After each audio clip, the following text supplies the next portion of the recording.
I would like to take a moment before we get into today's main episode and to talk about my sponsor for the podcast. Podmatch is a new podcasting site dedicated to all podcasters. The platform helps hosts get connected with potential guests to appear on their show, as well as allow guests to find podcasts that will give them a chance to share their story. Podmatch offers many tools to help organize your page, from to-do lists to episode planning to potentially appearing on a leaderboard. Podmatch has it all. The best part, you have the potential to get paid. And who doesn't like to get paid from home? I like to.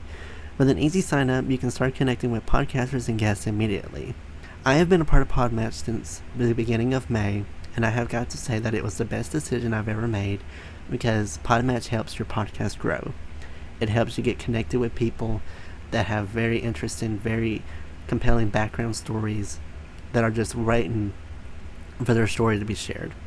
So if you are a host or guest and would like to start building professional relationships, explore more opportunities, and have your story shared, I highly suggest that you sign up with Podmatch today by going to joinpodmatch.com/lethal venom to start expanding your network in seconds. I would like to give another huge thank you to Podmatch for sponsoring this episode.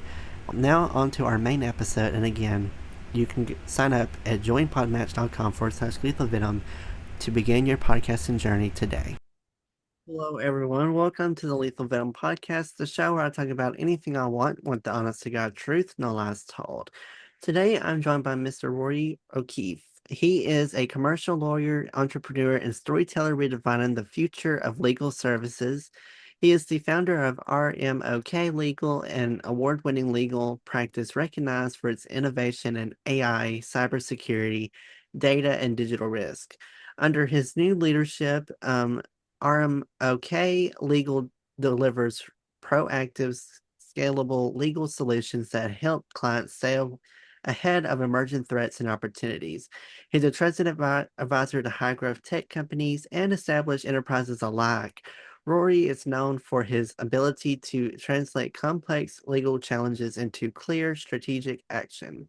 His communication style equals part precise and empathetic, fosters trust and collaboration across technical and executive teams. So, Rory, thank you so much for coming on the show. I can't wait to really hear this company that you have founded. It's been real interesting, and I also cannot wait to hear kind of your experience as a lawyer, with you being from the UK. I'd like to hear some wild stories. So thank you for coming on the show today. I can't wait to hear what you have to offer. Thank you. No, appreciate. Very grateful to be here, and hello to all your listeners across the pond, as we say. So I kind of in the intro kind of really introduce you, but kind of go in a little bit more detail about what your personal life and kind of how this journey's really been for you and how you've gone from being a lawyer to now owning a AI or kind of a security company. Oh, that's a question. I was kind of saying, oh well, I'll start when I was 3 years old, but I won't go about that far back. You're okay. I'll explain. So some of you may have already noted I'm an Irishman. So I'm an Irishman in London. So clearly I'm trying to do the reverse colonization of the UK, as they did to us many moons ago. Um, Now my career as a lawyer has been, I call it a squiggly career path. I started off in criminal law. I was a defense attorney. In our vernacular, it's a solicitor. So I studied to become a criminal solicitor, defending the criminals out there from sexual assault, through to manslaughter, through to membership of terrorist organizations, at that time known as the IRA. Um, and my role was in every single court, running in and out, and then having to do the bread and butter stuff. So when I was in Ireland, I was in what we call the Garden of Ireland. It's an area called Wicklow, absolutely luscious green, beautiful. But when you're a criminal lawyer, you tend to know then all the not so beautiful things about the area, which is where the criminals live and what they've been getting up to.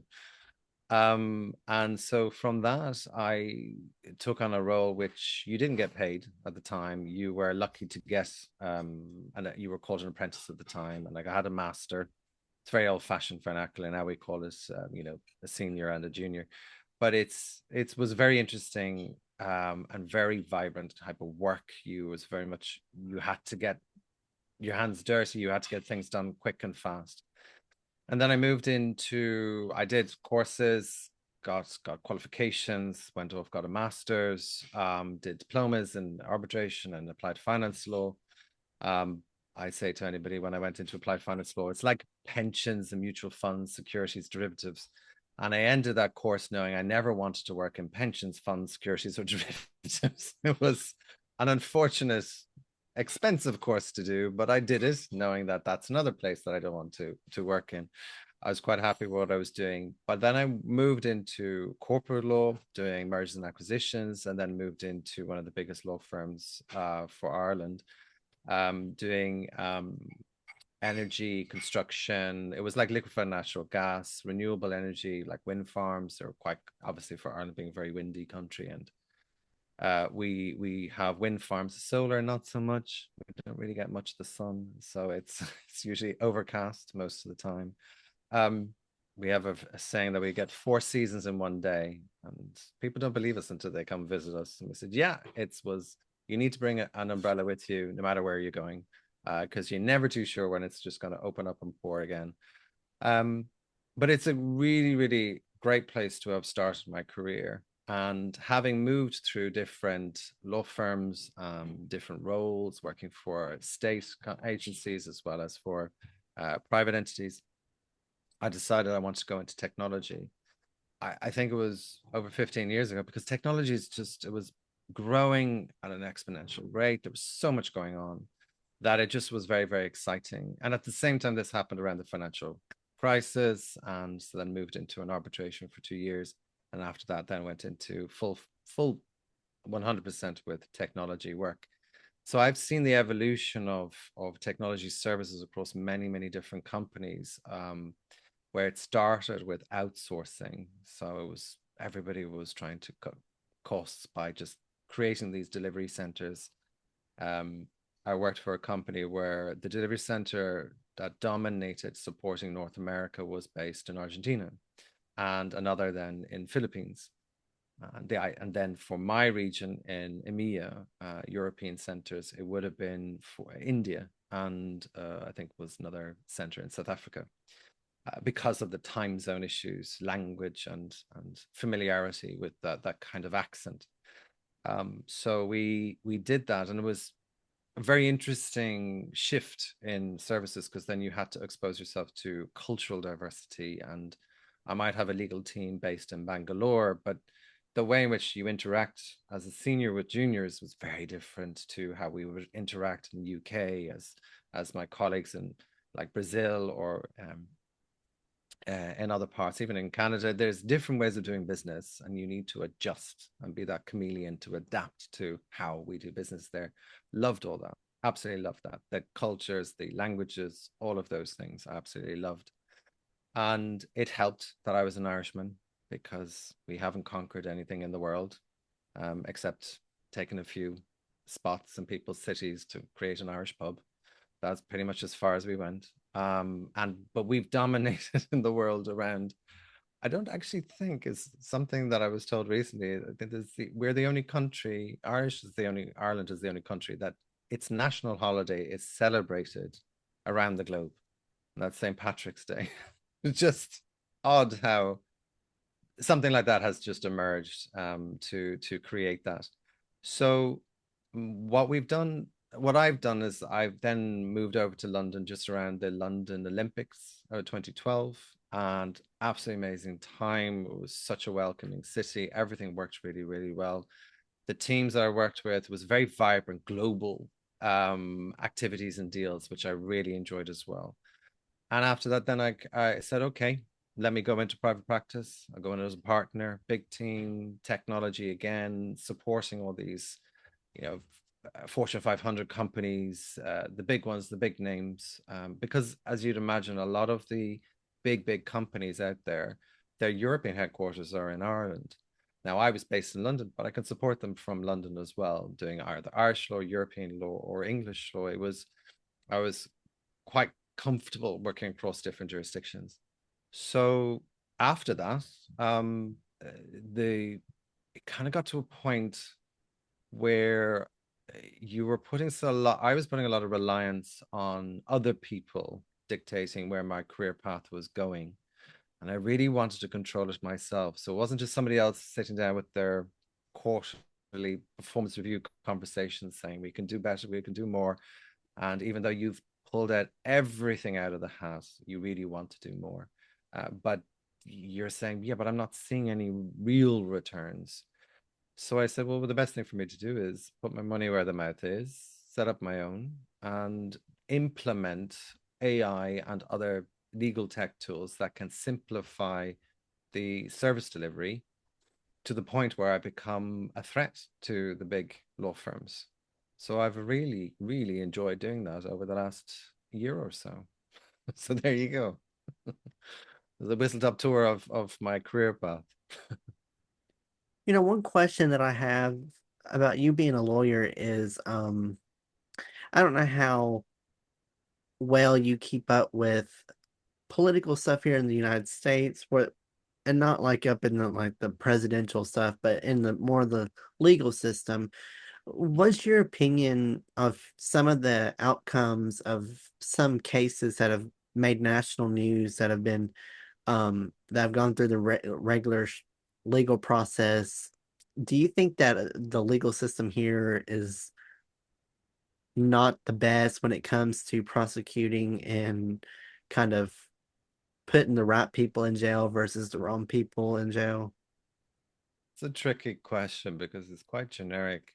Like the So to help you, yes, we do look at US case law um, because it's a common law jurisdiction, just like the UK and Ireland and South Africa, Australia, New Zealand, and others.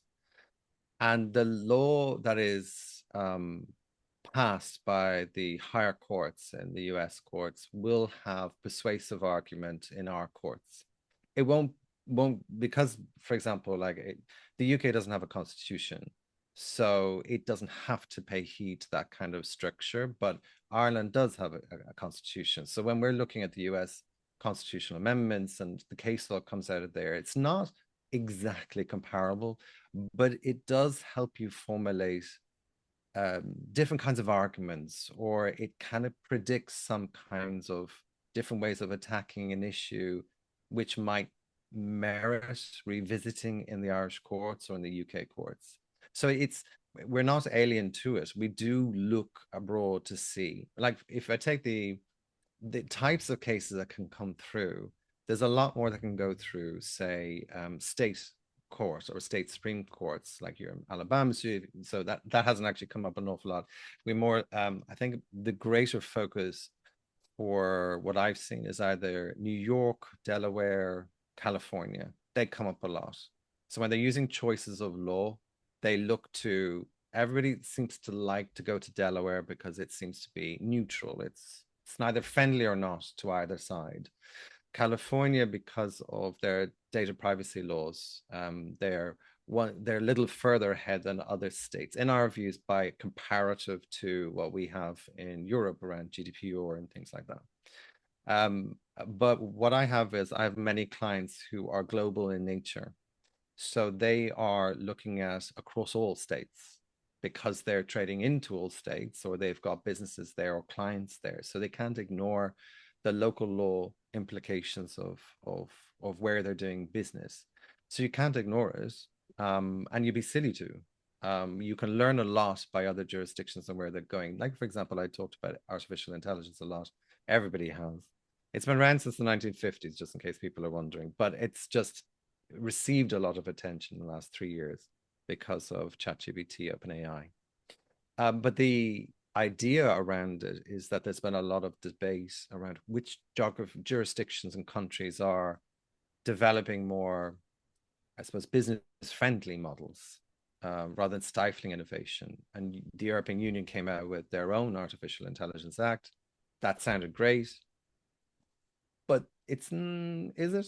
There's still question marks over just how business friendly it is, and will it be as consumer friendly as it should be.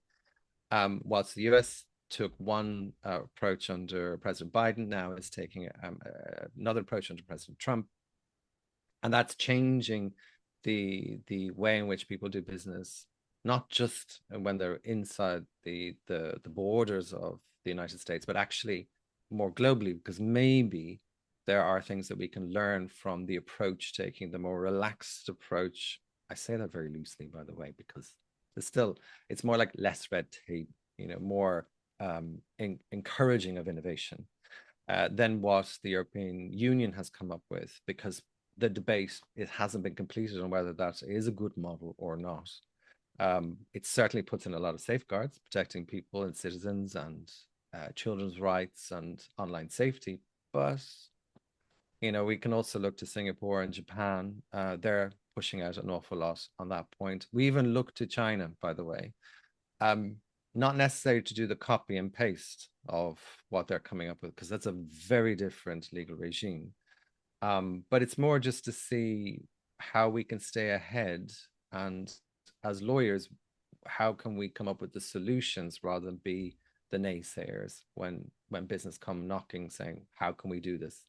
Or, the most cost-effective way to do it. We have to think outside the box sometimes, and sometimes it's just looking at other jurisdictions, exactly like looking at the USA. Yeah, I agree with everything you said about that. One thing for me about with the US legal system is some cases I question who's in charge as like a judge, because I've always had this thing, and I really would like a judge to come on the show at one point. I've not been able to have a retired judge or someone that actually did the rulings and everything on here. I'd like to, because I have so many questions. One of them I always wonder is, why is it okay, I'll give like two examples. Here's one case where a guy committed murder, committed a kind of a mass shooting, killed, let's say, 30 people. He gets a 2-year sentence in jail. And then here's another one that gets a speeding ticket and leads police on a high-speed chase that lasts 2 miles. He gets 40 years in prison. I've always wondered, it's like, here's someone right here that killed 30 people but gets 2 years in jail. And then here's someone over on this side that doesn't kill anybody but gets 40 years. I've Yeah. always like the Yeah, brain, the brain at I work. get that. And anybody listening will have the same kind of how the thing which I struggle. So I was in a few court cases where they were being reported in the press as well. And when I was reading the various different broadsheets and tabloids, they weren't incorrect, just they weren't telling the whole story. So I heard one barrister years ago, and we like in the States, it's a single system. It's solicitors and barristers are called attorneys in the States, but we have two professions. The barristers, if you want to remember, they're the ones with the wigs and the gowns, horsehair. It's very itchy, so I'm glad I don't have to do any of that. But the reality is that you don't hear everything.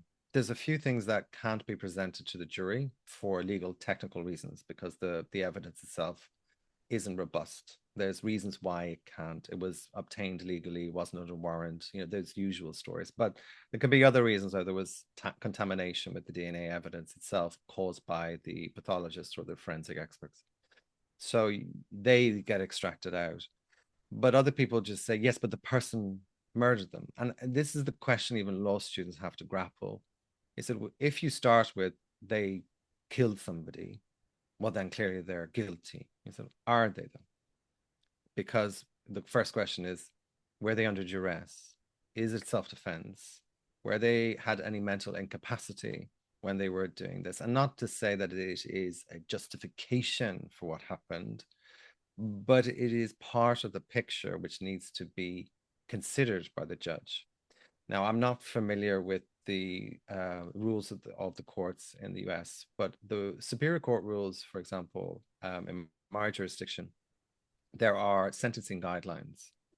So there's a bandwidth in which you must do it, and the US has that as well. So if certain states will have the death penalty, while others would say life imprisonment. Life imprisonment means different things sometimes in different countries. In mine, it'd be 14 years. And you kind of say, oh yeah, but when do you come out on parole? Is it 2/3? Is it 3/4 that they are able to come out?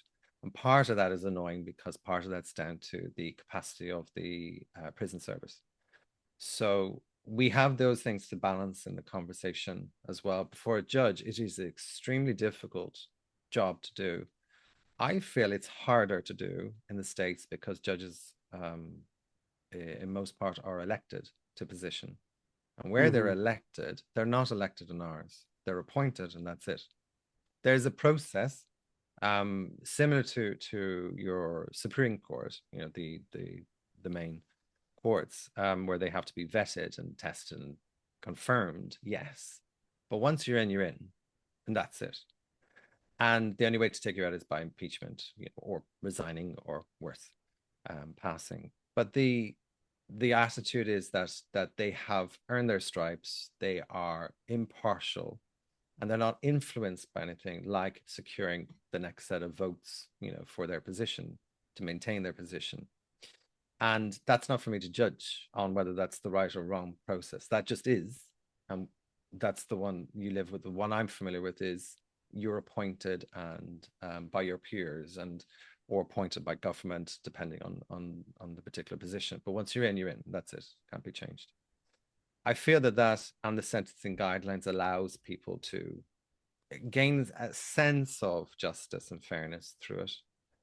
But I also feel that it's a lot of things that we might believe and we jump because, for example, social media gives you about 40 seconds to a minute of your attention span before people pass judgment these days, based on all the algorithms and metrics, like how many times have people been doom scrolling today on their TikTok or whatever else. It just happens, but their attention spans are reduced, which actually a friend of mine in the States, she's in Miami, and she was telling me that the attention span of a jury has reduced. They're not stupid, by the way, before anybody starts thinking this. They're just not as attentive. So they don't want all of the detail anymore. They want to be given bite-sized information that they can absorb in the way that they would absorb current entertainment information. So attorneys are now, when they're presenting to juries, have had to change their methods in order to be more impactful, to get their message across and do the right for their client or for the state, if they're prosecution. So it's a very different game that they have to play. And I use game loosely, in inverted commas. It's still people's freedoms, and there are victims involved. But you have to be very mindful. Like I had one of my one case that was always stuck with me. There's a few, but one particular one was a manslaughter. It was reported across the press a lot. There was an individual who died in a fracas outside a nightclub. Apparently was ganged up by a few people, and the victim fell over, hit the head on the side of a curb, and that blow to the back of the head was the fatal blow. So the issue around that one was that when I'm going into court, as a solicitor, you sit with your back to the judge. It's an old kind of courtroom sitting process, but you sit with the back to the judge like the registrar does, and I face then the galley, and that would include the victim's family, and that it was probably, amongst lots of other things, but that was probably one example where I realized you are doing the job as a lawyer, which you have to extract yourself from the emotional side of it, because it will drain you if you're completely invested in every single case. You want to do right by your client, but you can't kind of go native with the client and kind of feel everything they feel, or feel justified, when and get too emotional with the thing, because then you can't maintain objectivity, you can't do your job properly. And it was very hard to do that. But when you're reminded that there are people whose hearts are broken, because whether it was self-defense, whether it was a pure accident or a fluke or whatever the actual result was going to be, you still had people who were sitting there who have lost somebody that was the whole center of their world. And as the lawyer, when you're trying to defend the people who they believe were completely wrong, and they did it, and that's it. It's very hard, to, if you're going to try to come up with excuses, because there is nothing you can say to that person to bring that deceased back. It was slightly different when it came to this guy who was in his early 40s. I was in my early 20s, and I was looking at this guy who was slightly shorter than I am. He had tattoos up and down his arms. Not a problem with tattoos, but at the time I was going, okay. He gave me one of those limp, wet handshakes that you kind of go, ooh, that's a bit okay, all right. And I wasn't thrilled, but it was more so because um he was in court because of molestation of his daughter and her cousin, 12 and 10 years of age. Now, there was no penetration, and apologies for the graphic nature for anybody listening, but unfortunately, there's no polite way of describing this. But in this case, there's no penetration. But there was molestation.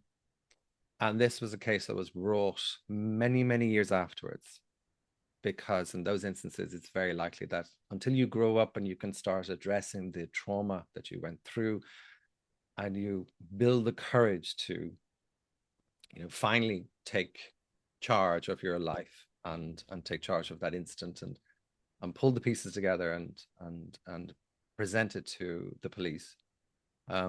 It was trying for anybody to be able to do that, take that step forward. So with me, though, I'm representing the person, the child molester, effectively.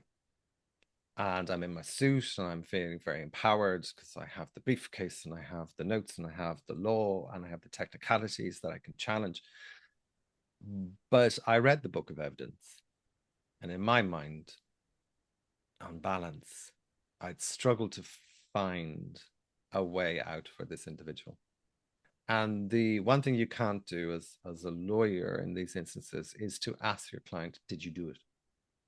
We all want to ask the question, but you can't, because there's a rule of court which will prevent me. If he said yes, and I want to go into the witness box and I'm going to lie in the witness box, then I can't, because I'll be held in contempt, because I know that my client is perjuring himself whilst in the witness box. I'll have to, there's rules around it, but in short, I'd have to withdraw from the case during a trial, and it takes forever to get into the trial courts. Like these days, because of the pandemic, there's a massive backlog with cases, and I'm sure it's the same in many of the states, especially in Alabama.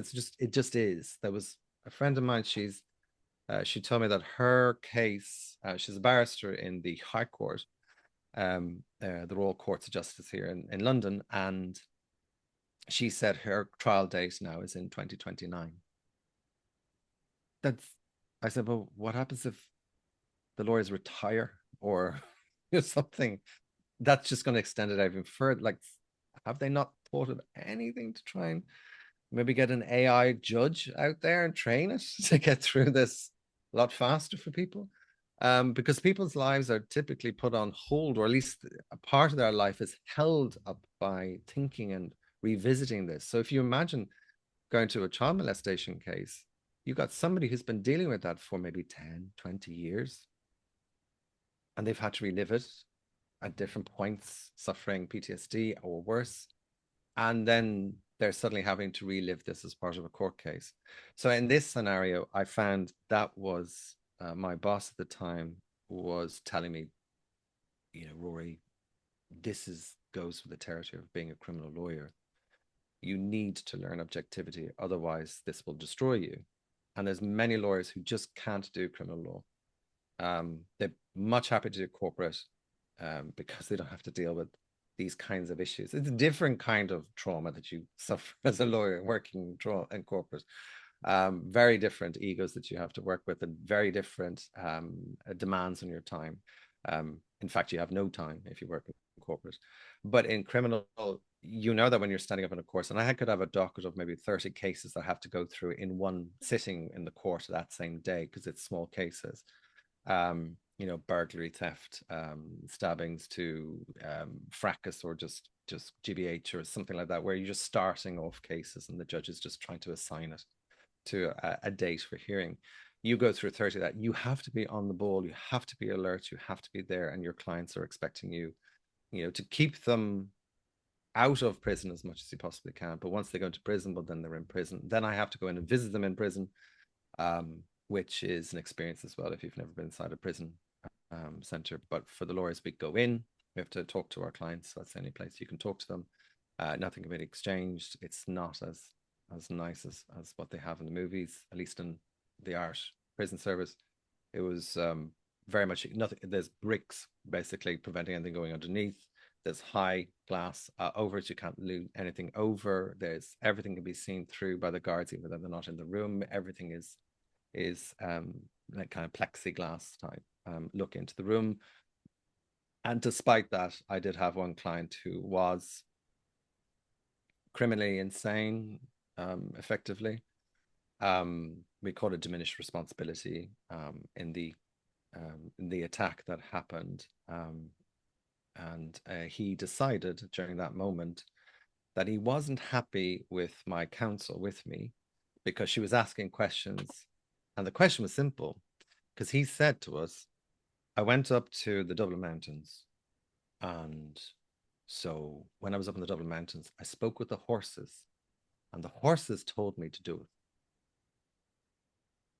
So, you know, when you're sitting there, you've heard it for the first time, you're going, could you just repeat that for us, please? Thank you. You know, because everything about him was super educated, you know, like very, very intelligent, got top marks across the board, spoke super eloquently, you know, just there was nothing until that moment we went,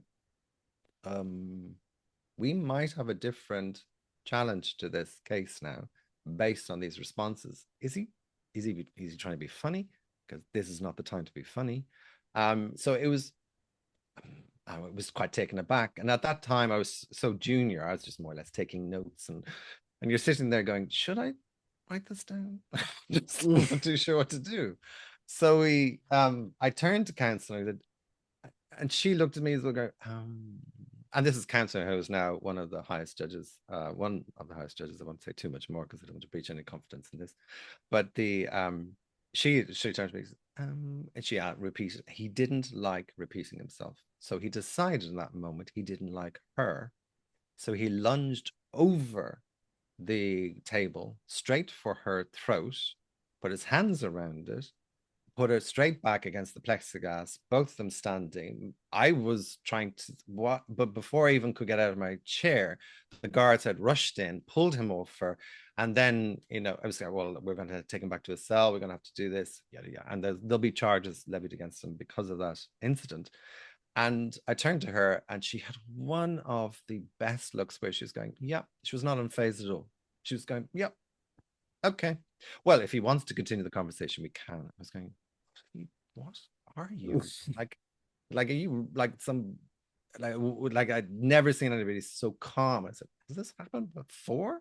You know, it just, I had no idea. But as it turned out, she said, you don't show any weakness because she'll have to meet him again and she'll have to build trust in order to get enough information to be able to formulate some form of defense. In this case, the defense was clear. The guy wasn't with us. So that's the defense. And where's the guy now? It went into, I don't know if they call it now, but we called it mental hospital. But a special part of it for it's a high security part of hospital where you don't get to leave, and it's at the leisure of the state, because you stay there for as long as they say that you're still needing care, and if you don't need care, then you go back to court to get tried, and then you get your real conviction applied to you. So it's not as if you go in there and then 2 years later you're out when you could have been in prison for 14 years just because you say, oh, I'm cured.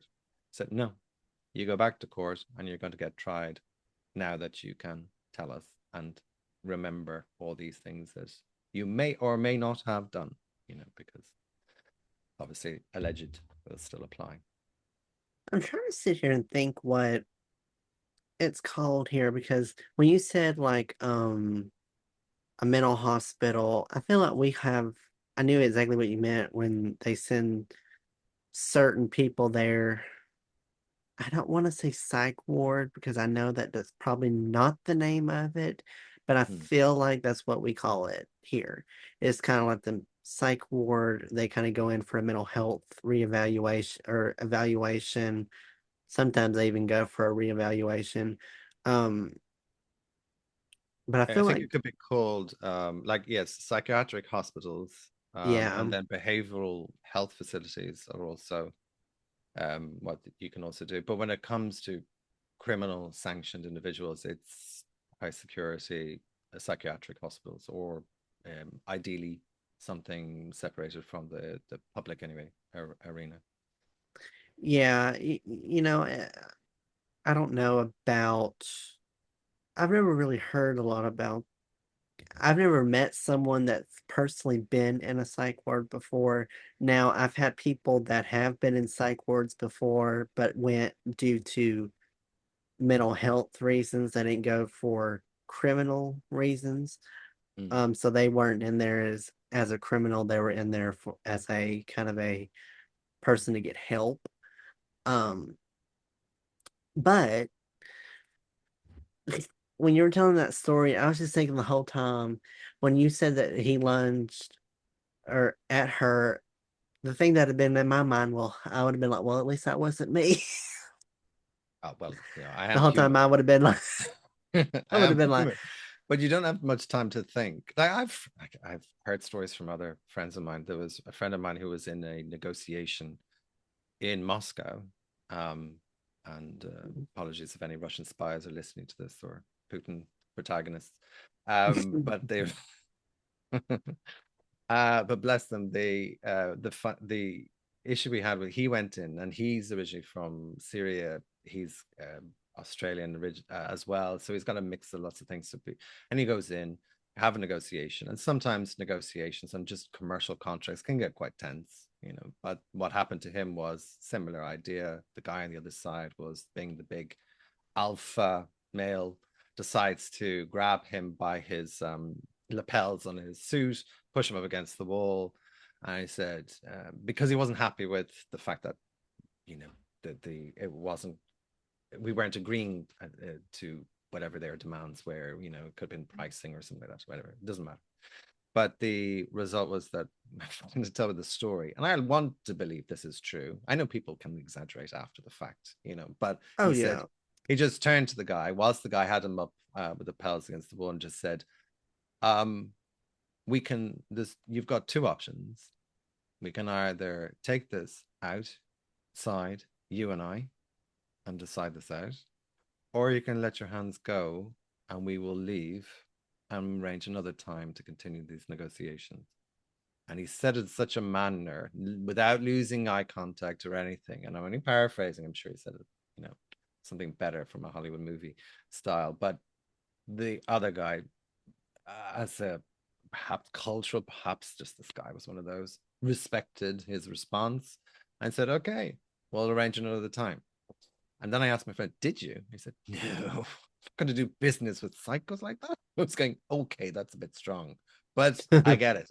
It's like, hmm but it's a choice of ethically, as a company, do you really want to be doing business with somebody that's got that as their nature, or at least you're allowing that kind of behavior in a what is just a normal business transaction? It's unnecessary and on many levels. But yeah, that was the result of it.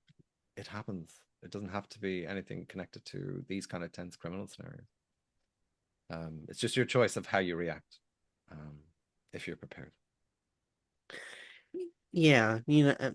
I have to give a salute to people that go into law because I majored in journalism, and for some reason I had to take a law class. Why Have I to. need, yeah, Oh, it was like slander, a, libel, defamation. You need to know those ones. And then freedom of speech, and then the confidentiality element. to the work. So yeah, Yeah, those things are very important in journalism. yeah, but like I was learning of prosecuting people. I thought I don't need to know this shit. I don't literally the whole time I was taking this class, I took it online, and majority of the things in there was not important to me. I was like, I don't give two shits about this. I don't. I was literally I was like, this is just a waste of my time. But it was a requirement. And we even of asked him like why is it mandatory? And my advisor said, I don't even know why it's mandatory. But she said, told me every journalism student had to take it. There is there are rules around what you can and cannot report from a criminal trial. Yeah. So there was one journalist that I know who was called out by the judge, who basically, so what you do is you do all of this when the jury's not present. So you send the jury away because they're only supposed to see they don't have to see anything that happens around it, like technical arguments, etc. But he said, before we bring in the jury, I'd like to address something. So there was a newspaper article last Sunday by, I'm not going to name them, um, and I'm not going to name anything, the newspaper, I can bleep but them they said out. they wrote it down, and they had reported on things that had happened when the jury wasn't present, and also they were reporting on the demeanor of the defendants by giving us by imposing their view of how guilty they looked, and you can't do that because the problem is you're influencing, potentially you could be influencing the jury, because the jury, although shouldn't be reading any newspapers or news articles, may get something and they may be influenced by what you're saying. And also what happens when the jury is not present, yes, can be reported, but it's reported after the case has been concluded. So a lot of information comes out after, so we couldn't tell you at the time. But there was a big fist fight between the judge, two judges in the back, and we heard all about it. And it's like, because they were having a breakup and they were going through a divorce, and you're going, oh, that never heard that one in the reports. No, we couldn't write it at the time, but now we can. Not that I said that ever happened. Who knows? sounds plausible, actually. Somewhere across the world, there's been that kind of drama, but there are rules, and they took the person to task. The journalists had to be censured. They weren't allowed to report on the case afterwards. The editor had to issue a formal apology, yada yada. But it was solved. But it was unnecessary heat for that journalist. If only she had kind of thought a little bit further and followed the rules. Hmm. That's I've never really have heard here in the States of a story like that where reporters usually get in trouble because they tend to, they're usually able to attend the trials. I just don't think Mm. that they're able to record anything in there. But I've never heard of a person get in trouble for actually being in there. And well, to my knowledge, I mean, I'm not fond of news outlets everywhere. So, I mean, it's probably happened here in the States. It's just not happened in Alabama. But You that's just need to interesting. follow a line of truth that you can justify. If you can back it up, then that's a form of truth. Okay. Well, then how could you be wrong? But it's just when people embellish or they deviate or they're seeking to, not to influence people's mindset, because everybody's influencing people's mindsets, even though they think they're neutral, they're never neutral. But there is if they said that they fired off two bullets, and in fact they fired off one, that's messy reporting for starters. But if they were trying to suggest there was more like a conspiracy because of government or something, you go, you really are stretching this. So I think you need to be called in at least to have a rap on the knuckles by the judge at that point in time, because you can't have misreporting. It's too dangerous. Yeah. The thing that I learned about journalism too was a lot of these newer um, journalists that are coming out are sharing a lot of false information on there. And that's kind of a thing where people don't really like journalists because it's more of a uh, some people have biased opinions out there that I really want to hear what we have to say because everything we do, it kind of gets twisted up in the media. Um, you know, it's hard being a journalist too. That's kind of why I like doing podcasting a little bit more. Um, well, I do have a degree in journalism. I've actually been able to use my journalism degree for podcasting and been able to do interviews like this while still being able to use my degree to it. Now, granted, I'm not when I say journalism, I don't mean I work at a news station. I'm going out with a camera crew. I have a microphone in my hand. I think that's where I think this one would go more under broadcast or even like um media journalism or something that involves media or production wise. That's kind of the form of journalism I'm in, kind of like specialize in. So I've actually been able to really showcase my degree well because I was worried about, oh, did I just go in the wrong degree? Because I had trouble finding a career in journalism. I think that's something that they, my college failed to notify me about was how difficult it was, that it was very hard to find a job in the journalism field, whether it was for a newspaper, a TV station, radio station, magazine. I mean, just anything. Um, so I'm lucky that this kind of I took it upon myself just to make my own journalism career out of it. So it's pulled off, but to kind of move away from the law law stuff, you have a lot of I think the main thing that I think you're really passionate about now is the founder of the RMOK Legal, which, as I had mentioned earlier, was a winning legal practice which recognizes its innovation in AI, cybersecurity, and data, as well as other things. Um, Share with me a little bit about what it's like owning your own legal practice and kind of being the But founder of a really huge business.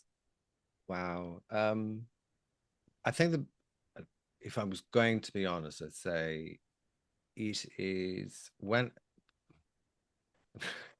hard where to start. It's a great question. It's hard to start. I think it grew out of necessity and need for control of my career. I mentor for a lot of people, and over the years, I always say you should be in control of your career. Don't let others control you. Another way I used to say years ago, it sounds quite negative, is that companies are loyal to you as much as you are. Like you should only be as loyal to companies as much as they are loyal to you. And the days when my parents and grandparents would be in the same company for their entire lives, that's gone. People aren't doing that anymore. If you have something that you're lucky that you want to be invested in for a long period of time, that's great. But the nature of work today demands people to be moving from job to job. They might spend a few years here and a few years there. There's one person I know, she's now CEO of a company, and she said she always gave it 3 years and then she had to move. Either move to a promotion or move somewhere else. And if she's not going to get a promotion in 3 years, she's going to get a promotion by going to another competitor or another company and get the promotion there. She was very sure of herself, very scary lady, but very, very successful. But she made a lot of sacrifices in doing that. So I would always couch everything by saying, whatever you choose, make it the right choice for you as what your definition of success is.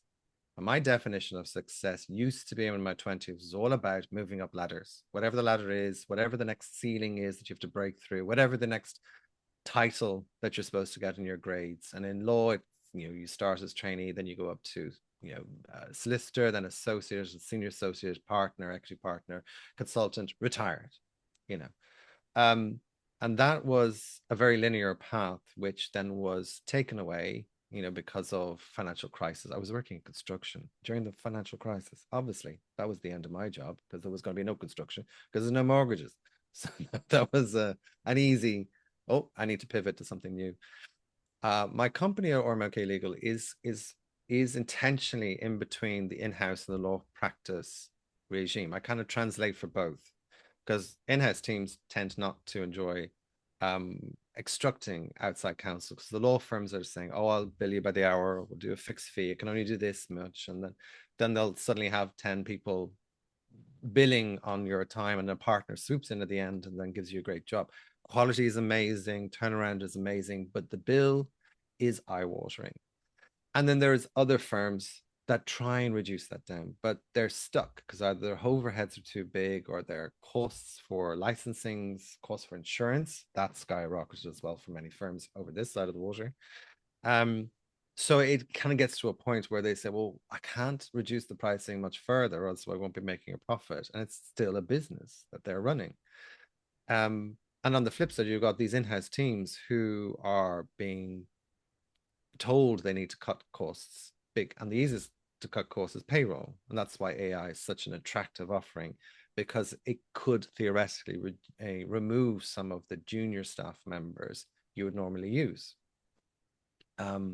So it's an interesting balance. Now I stepped in by saying, okay, I can, by adding tech, do a lot of these things that big law firms do, but I can do it using technology.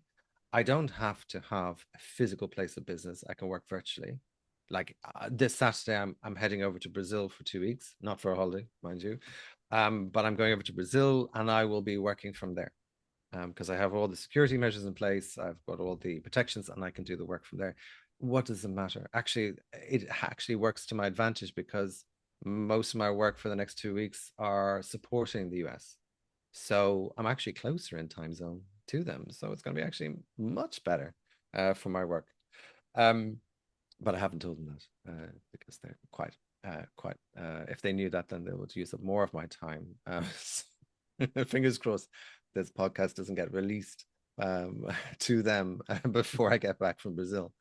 But the idea though is I really enjoy giving time to clients.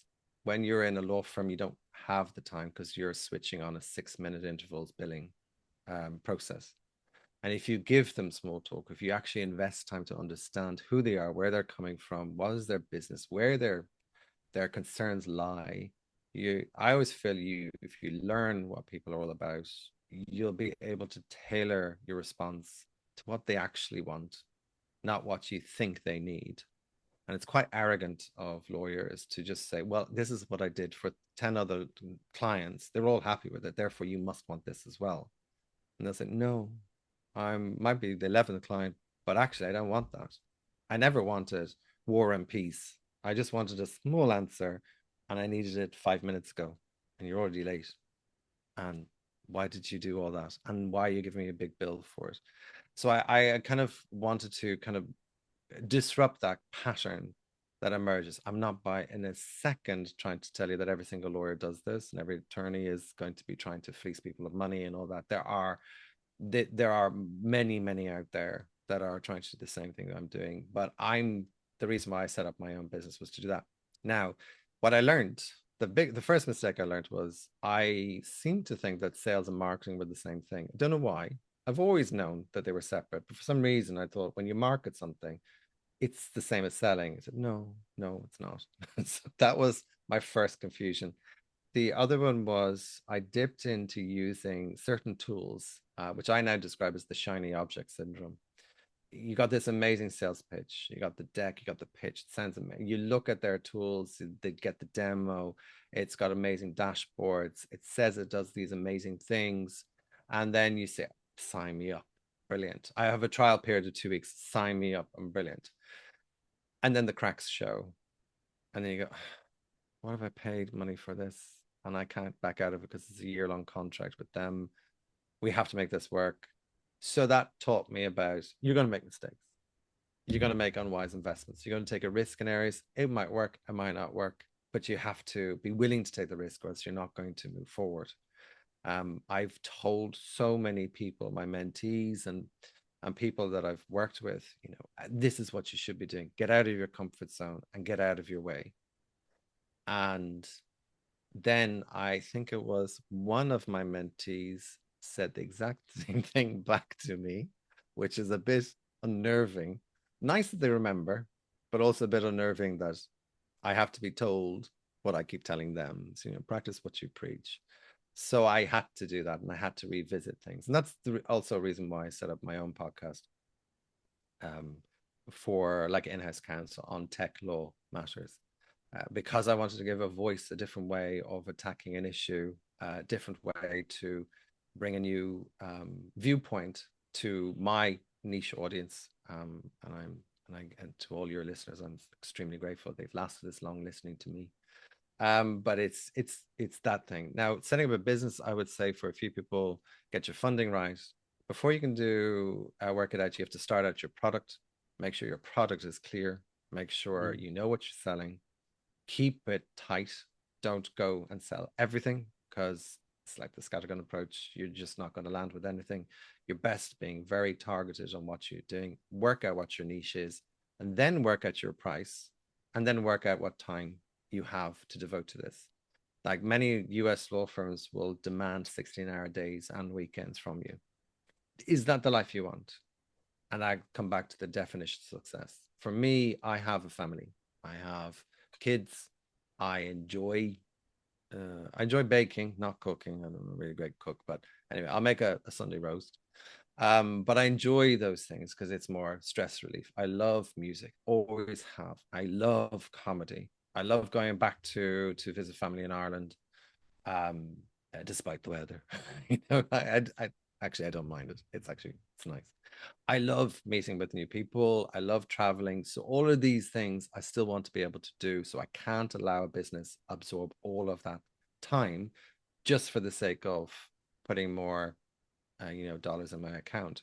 So I've had to work through how to juggle those things, and not everything works. So you have to learn to sacrifice certain things that you really wanted to do. So I haven't been able to get back to music as much as I did, but I'll enjoy listening to it, but I haven't been able to do it. I have a son who has, he's 11 years of age. He's now moving into secondary school. I can't do know what that's called in the States, but anyway, he's 11, so he's moving into to next year. He goes into the senior school, and so I'm trying to prepare him for that, plus get him through his exams. So I'm kind of half a teacher for him, half a parent, which is obviously troubling for him because he has to deal with me like that. But I've had to learn an awful lot because, I'm always free saying this. My youngest has ADHD, and yes, it's a real thing in case people think it's all fake and made up. Um, and it's required me to deliver a different form of parenting, which I've never had to do before. We've known since he was 6 years of age, and we've had to. The way I was parented doesn't work for him, so have to shift and change. But that shift and change allowed me to open my mind to dealing with other people in a different way, to give feedback, to have conversations in a different way than what I'd experienced before, and allowed me then that kind of courage to move forward into setting up something which I would never have thought. If I asked myself in my 20s would I set up my own company, no, I would never have thought it, but I've done it. And let's see, we can talk again in a year's time and I'll tell you whether it was a success or not. I was counting up the years. You said your son was 11, so he's either in US, he'd be fifth, sixth grade, some middle Over here it's school. six, so Okay. six for here. But in So he Ireland, probably would be in middle school, probably. that sounds right. Yeah, Yeah. sounds right. So he's probably um in that age range. Um, what do you hope for the future? I mean, you kind of had touched a little bit on there, but for the RMOK Legal, do you have any kind of future goals that you would like to see the podcast or for the company to be in the future? Do you kind of see where would you like for the company to go? So what I'd like for a company is to expand to a point where I've taken on a much larger team, a team that I can rely on. Because the one thing I'm always conscious of when you're setting up and you're the CEO, whatever title you give yourself, you're it. So if you get sick, who picks it up? Who's going to keep the lights on? Who's going to keep the clients happy? Who's going to pay people's, wages, whatever. So I'm very, very alert to that. And I want to build it to a point where I have a team that are stellar and just as invested as I am. And they can see the same kind of rewards and they can see the same benefits. And they're just as enthusiastic to challenge the norm and to be founder friendly, not just the another lawyer out there trying to send you a big bill at the end of it. Does an amazing job. You get everything you need, but also you may not be happy with your bank balance at the end of it. So I want it to be something that actually delivers that kind of change and embodies the idea of innovation. And for me, that it was slightly different. Years ago, I would never have, I think some people call it futurist, some people call it strategist. I think there's social science training around this as well, from Gartner and others. But the idea is that just to have that in place where you're actually creating something that pretty much could run without you is in some ways attractive. Um, and then that would allow me space to think about other things, other areas of law, and expand my remit for those things and provide different ways of supporting clients in different ways, which when you're in the thick of it, churning through things and doing great work all the way through. And I love my clients. I've been quite selective in who I work with, which I'm very blessed to say I have that option to do. But I like it to be able to do that and to take their feedback and then grow with their inputs. And then because the AI space has been really disrupting the legal profession, the future lawyer, what the future lawyer is going to be and how it's going to deliver services is changing already. And it's really unnerving many in the profession. In the US is the same. So it's going to be interesting to see where that changes. And what I really like is to explore with people where we think that what that could look like.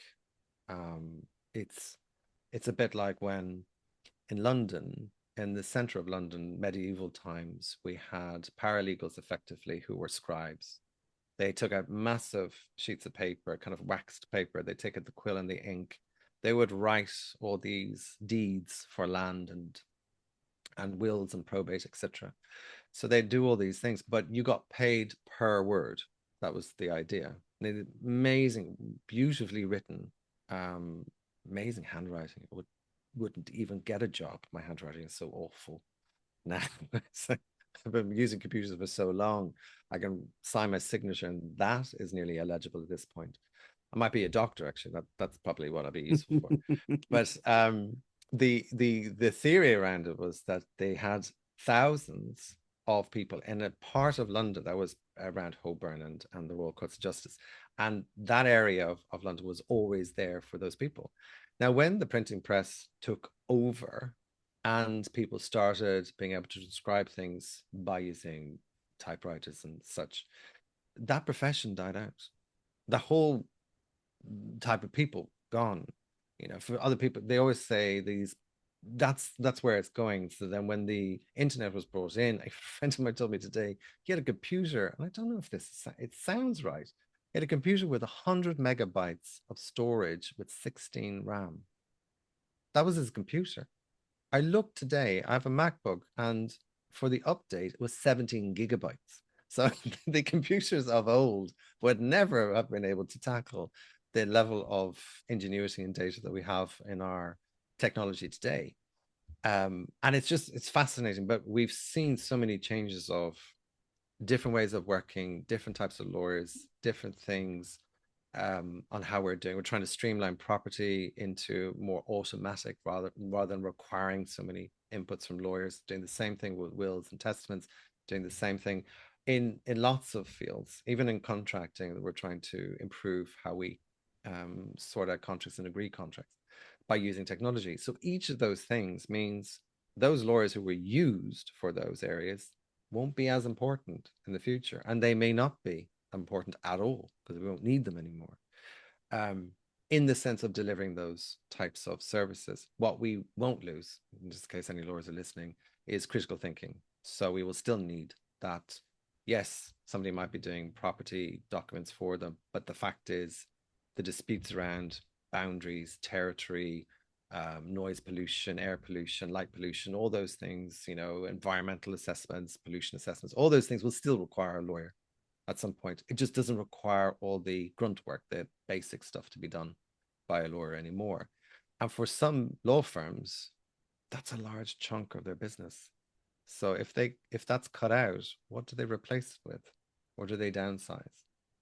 So that's the question. And I don't have that as my worry because I've intentionally kept things small. Yes, I told you I want to go big. So we'll see. Well, Rory, I appreciate you so much for really sharing your story and being really open and honest about a lot of things on here. I know a lot of people that probably would work in a legal environment probably would not share as much as you did. So I do appreciate you for being real open and honest with me about that. That's kind of the whole point of why I like this podcast, and is to give those kinds of stories kind of the target and kind of the main view is of what needs to be heard out there. Is what I want, the truth out there. I want a lot of people to share these honest opinions on there. So I appreciate you for coming on and sharing that. If people want to support you and they would like to support your company and would like to maybe follow you and continue to support, where can they find you at best and be able to follow you to get more updates about what you have to offer in the near future? So the quickest way is through LinkedIn. So if you're looking for me, it's Rory O'Keeffe with two F's, not the one F. There's mine is the Cork of Ireland, it's the south of Ireland spelling, not the middle of Ireland spelling. For everybody who knows Ireland at all. So yes, it's LinkedIn is the best one, and if you're in the sphere of and interested in tech law, then yeah, check out my podcast. I'm more than happy to have new followers, and as I say, I am pleased that you understand that my honesty is a key point to what I try to do. I'm not, because I own my own company, I don't have to be muzzled by branding guidelines or marketing teams or PR teams. Although somebody will probably be listening and tell me, yeah, I think there's a few things you probably shouldn't be saying, but listen, it's fine. I'll Well, take the heat. Not the Alabama heat, but I will take the heat. well, we're currently experiencing, like today when we're recording this, snow flurries and it's 34. So Oh, we don't have the heat today. I want the heat because I oh don't no, like this I cold. see, but you see, when you say snow flurries, you get proper snow. In Ireland, we get a No. sliver of slush, and the whole country collapses. I really want proper snow. Well, here we had like a few snow flurries fall down. I'm surprised our host state didn't go on lockdown. Like that's how we are here. We Mhm. don't do snow at all. So but it's snow flurries and we kind of can manage snow flurries a little bit, but Well, not not you've really. hooked me But on my next travel to the States. I'll have to make a stop through Alabama. It's um before this, I did have a quick check to see what am I missing, and it looks like I'm missing out on a lot. So you're very lucky to be where you are. well, I want it to be summertime again because that's my time to thrive. That's when I like to be where I would like to be right now. But Mother Nature decided to turn cold on us. So now I'm having to suffer with that. But anyways, I'll put all of Rory's links in the description box below so that if you are interested in learning about his company and would like to follow him, you are more than welcome to check him out. I'll put all those links down there for you guys to find. You feel free to follow the podcast on the socials as well. Instagram and TikTok at Lethal Venom Podcasts, as well as Facebook, Twitter, and YouTube at Noah's Podcast. And you can always follow and listen to Lethal Venom wherever you get your podcasts from. I am on all the major platforms: Spotify, Apple, Amazon, iHeartRadio, YouTube, Pandora is everywhere. So feel free to subscribe so that you'll get notified of when new episodes drop. And as always, feel free to also leave reviews and ratings as that kind of helps boost the podcast up a little bit. So feel free to do it all those. If you don't, that's completely fine. You listening's more than more. I care more about that than anything. So um, uh, feel free to yeah, follow the podcast on the other platforms. Um, I hope you all enjoyed today's episode. I hope y'all are being safe out there. Hope you all have a great rest of your day, and I'll see you all in the next episode of Lethal Venom.